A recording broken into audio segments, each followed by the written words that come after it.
बताओ, सबसे पहले मैं किसकी बलि दूं? ग्रैंडपा, सबसे पहले तुम इस सौंदर्य पोटी बॉय की बलि दो, क्योंकि ये बाबा का चहीता है और इन सभी की वजह से मैं इस केक के अंदर फंसी हूँ। अब तुम बिल्कुल भी इंतजार मत करो, सौंदर्य पोटी बॉय को वहाँ पे रखो और इसकी मुंडी धड़ से अलग कर दो। फिर क्या था, इतना सुनते ही ग्रैंडपा सौंदर्य पोटी बॉय को उस तख्त पे लेटाता है और उसकी गर्दन काटने के लिए तैयार हो जाता है। ग्रैनी, देखो, मैं इसकी मुंडी अलग करने वाला हूँ। 3, 2, ग्रैंडपा रुको। अगर तुमने सौंदर्य पोटी बॉय की गर्दन काटी तो मैं इस ग्रैनी की गर्दन काट दूंगा और फिर ना रहेगा बांस और ना बजेगी बांसुरी।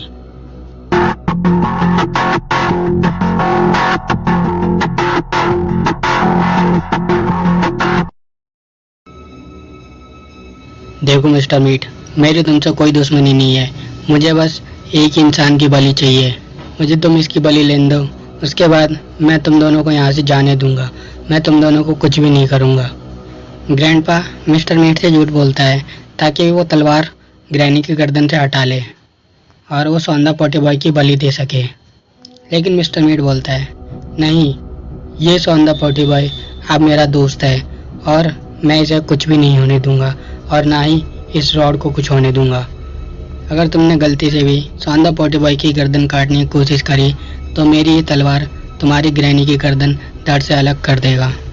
अब तुम सोचो तुम्हें क्या करना है, सौंदर्य पोटी बॉय को छोड़ना है या फिर सौंदर्य पोटी बॉय के साथ साथ अपनी प्यारी ग्रैनी की भी बलि देनी है। नहीं नहीं नहीं, तुम तलवार हटा लो वहाँ से, ग्रैनी की गर्दन से तलवार हटा लो। मैं सौंदर्य पोटी बॉय को छोड़ता हूँ, तुम दूर हटो वहाँ से। नहीं, पहले तुम अपने हाथ वहाँ से हटाओ। ठीक है, हटा रहा हूँ। इतना कह के ग्रैंडपा अपना हाथ उस जगह से हटा लेता है और फिर मिस्टर मीट भी पीछे हट जाता है।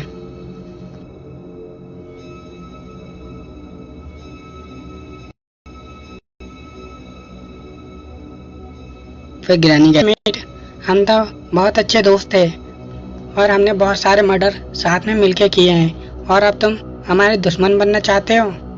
और क्या तुम नहीं चाहते कि मैं इस सड़े हुए केक से बाहर निकलूं और हमेशा हमेशा के लिए आज़ाद हो जाऊं? हमने तुम्हारा क्या बिगाड़ा है मिस्टर मीट?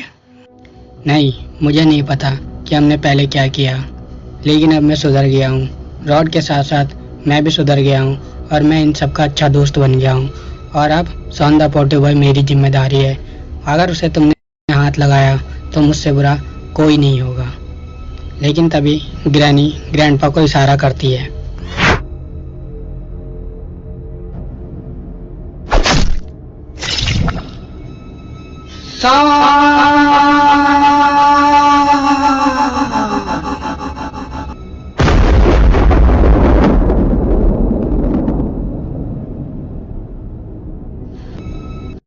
तो क्या सौंदर्य पोटी बॉय का काम तमाम हो गया है? अरे नहीं, सौंदर्य पोटी बॉय तो बच गया है इस लोहे के टुकड़े की वजह से। लेकिन ये टुकड़ा किसने लगाया? रॉड ने ये लोहे का टुकड़ा एंड समय पे लगा दिया, जिससे सौंदर्य पोटी बॉय की जान बच गई।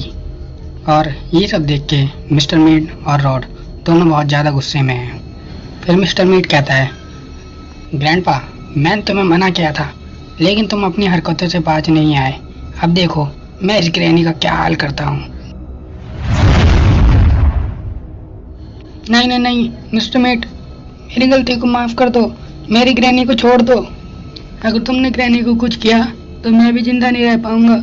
मिस्टर मीट, रहम करो हम दोनों पे, रहम करो, हम दोनों को माफ़ कर दो। और इतना कहते ही ग्रैंडपा मिस्टर मीट की टांगे पकड़ के खींच देता है और उसे जमीन पे गिरा देता है।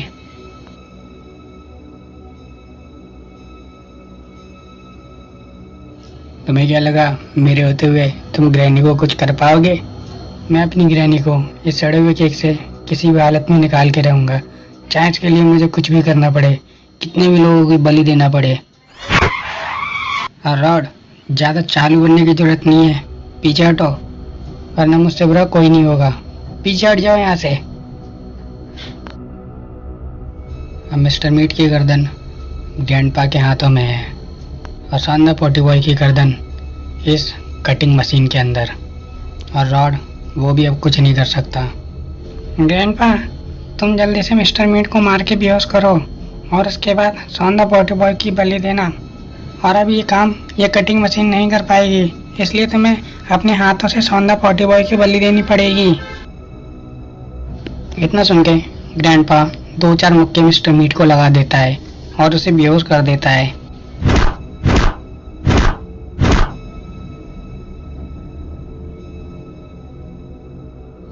लोग रेनी, मिस्टर मीट तो बेहोश हो गया है, अब बाकी है शानदार पॉटी बॉय का नंबर।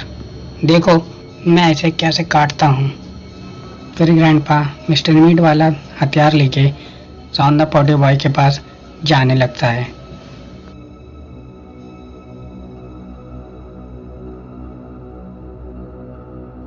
अरे सोन, तुझे क्या लगा तू यहाँ से बच जाएगा? और मेरे हाथों से, वो भी इस समय जब ग्रैनी इतनी मुसीबत में है।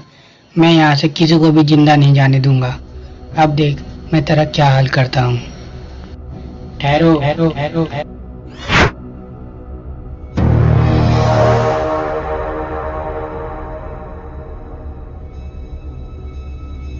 अरे ग्रैंडपा,